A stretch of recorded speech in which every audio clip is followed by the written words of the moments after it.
Welcome back, everybody, to the Even Your Dynasty show.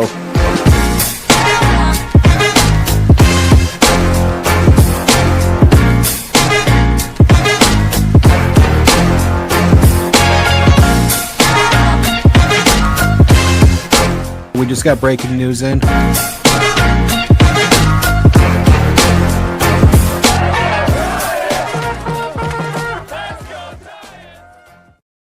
Welcome back, everybody, to the Even Your Dynasty show. We are back with our final minor league update of the 2025 season as Sacramento and San Jose wrapped up their seasons in pretty great fashion for if you're a San Jose Giant.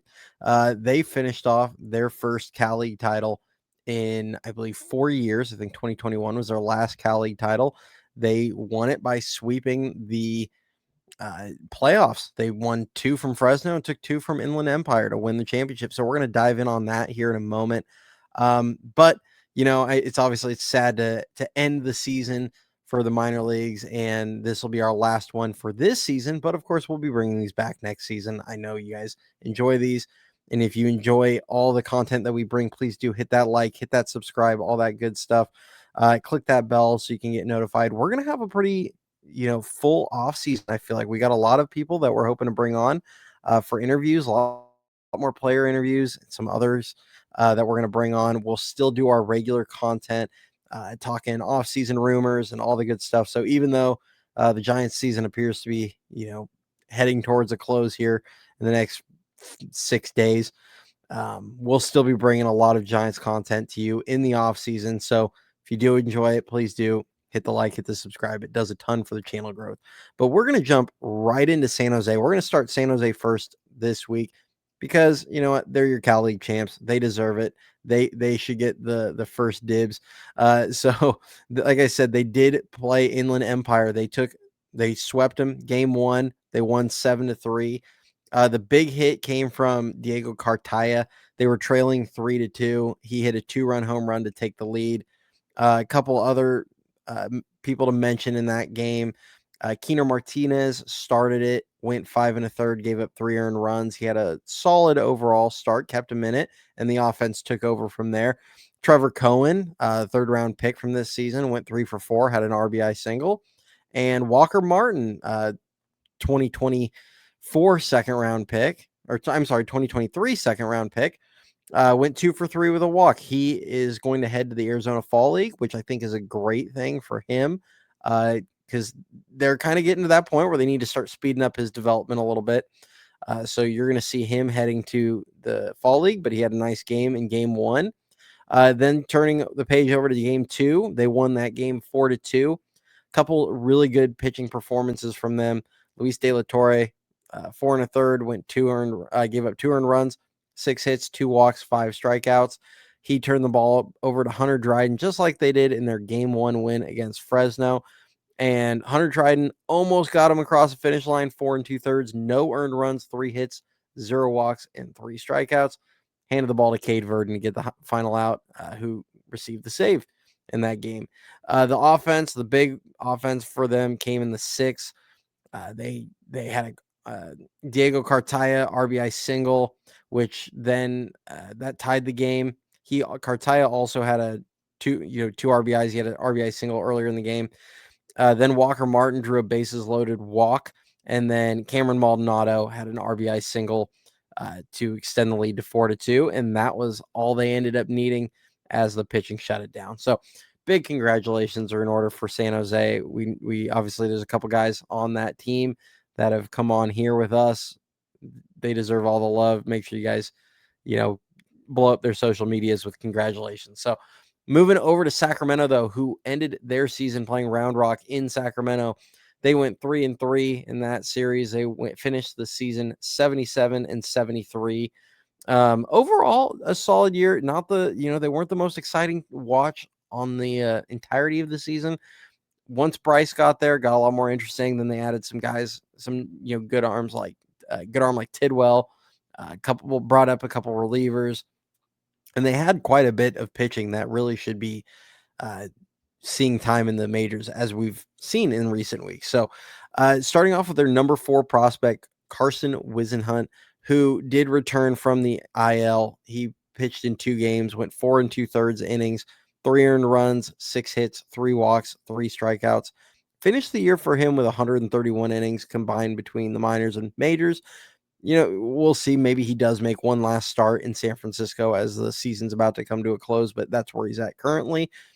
First start, or the first appearance was rough. Only went 1 2/3, gave up 2 of those earned runs. Second start, a little bit stronger, three innings pitched, 1 earned run. So, number 8 prospect Blade Tidwell, he also made his return. He only pitched in 1 game, through 2 innings. Only needed 20 pitches to get through 2 innings. No earned runs, no hits, no walks, and 1 strikeout in that game. Ended the season with 112 innings pitched. Would have obviously loved to see that total get higher, but that shoulder injury that knocked him out for, he probably missed at least 3 or 4 starts minimum with that.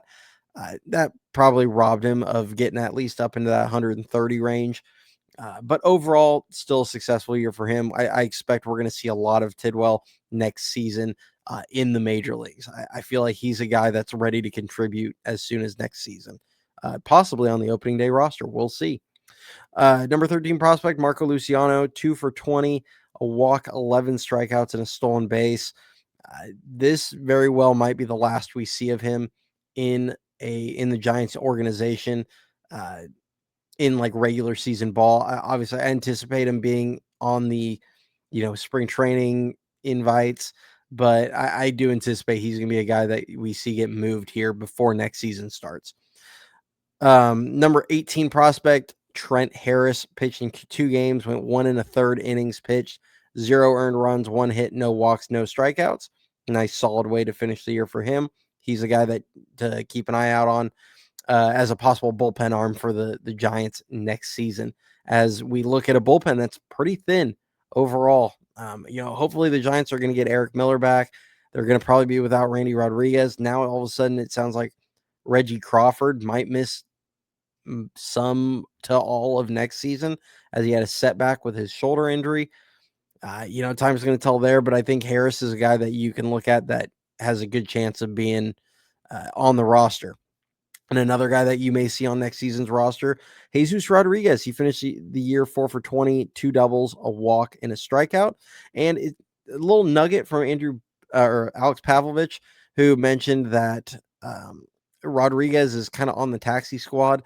Doesn't sound like he's going to get added to the roster, but he is going to be in San Francisco catching bullpens from probably all of the pitchers and trying to get to know some of these guys a bit. It's a good sign. It's kind of shows the team believes he could play a major role next season.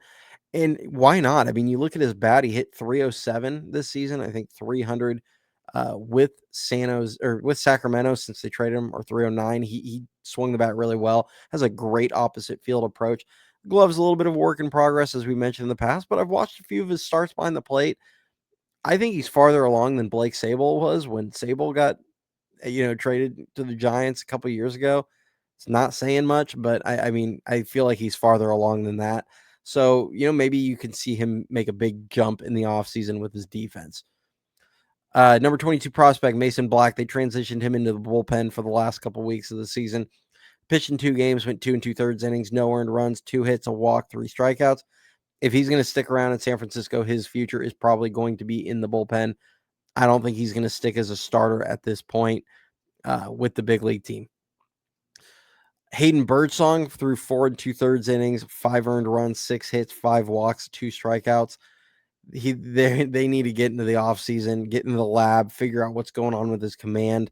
I don't know if he's got the yips or what, but he suddenly just completely lost his command with almost all of his pitches. Can't find the zone at all. It's not as simple as, he's just, missing in the zone. I mean, he's just not finding the zone. That's a problem. You can't even put him in the bullpen right now if that's going to be the case. And I'm still a huge believer in his stuff. I'm still a believer in him as a pitcher. He is 23 years old. He's only going to be 24 next season. He is far from a finished product, but they've got to figure out that command a little bit this offseason if he's going to take any kind of jump next season. Wade Meckler had a very strong finish to the season for him. 10 for 19, 5 doubles, 4 walks, and only 3 strikeouts. Got his average up all the way up into the mid 280s. I think he finished at about 287. So very solid finish for him. Another guy, get your defense figured out, and he's a guy that could be a very strong bench candidate with his bat-to-ball skills, something the Giants so desperately need on the big league roster, and he brings some added speed, but he's got to figure out his defense somewhere on the field. Braxton Roxby pitched in 2 games, went 1 2/3, gave up 4 earned runs, 2 hits, a walk, and 2 strikeouts. All of those earned runs came in his first outing where he only went 2/3 of an inning, then pitched a shutout inning his next appearance. So nice bounce back from him. Luis Matos had a very strong finish to the year for himself as well. Similar to Wade Meckler, he went 9 for 16 with 2 doubles, a walk, and a strikeout. I feel like he should still be up on the big league roster. I felt like he had done more to deserve to being up there than Drew Gilbert. Going back to, I believe it was, August 24th, which is when Bob Melvin said he's getting his shot. He actually hit 277 from then till he got sent down. Yes, he had a couple rough outings, but we've got to stop sending these guys down after having 3 or 4 bad games. Like this is getting ridiculous with how they treat the young guys. I'm going to keep saying it. I mean, it's frustrating.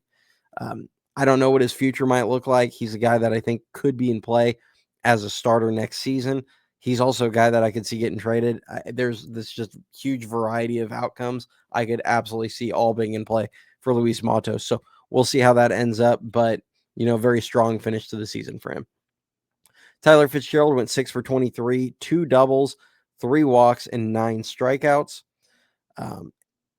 Overall, nice final week for him, but obviously not the season he wanted. A lot of struggles in AAA even. He got sent down, lost his job to Casey Schmidt on the big league roster, and he went down to AAA and he really struggled in Sacramento, tons of strikeouts. He did draw his fair share of walks. I didn't feel like I saw him steal as many bags as we're used to with Tyler Fitzgerald. I still wonder if when he injured his ribs earlier in the year, I wonder if it just never healed right. It could explain him not running as much. It would be great if he could turn into a nice, utility player. But right now, I don't think he's got a guy they can go into next season relying on. And then big shout out, a couple of people, I think Nick Bovey, you've been saying it in the comments. I have not been ignoring him, I promise, but Dason Crows from Aruba had a huge year, big finish to the season, 7 for 22, a triple, 2 doubles, and 2 strikeouts. Wanted to show him a little bit of love. He had a really nice season, hit over 300 on the year. Started the year in the complex league, went to high A, then to double A, then to triple A, hit it every stop. He'll probably start next season in Sacramento, and it's well deserved. Kind of a guy to keep an eye on next season. Had a really solid overall year, not a huge power guy.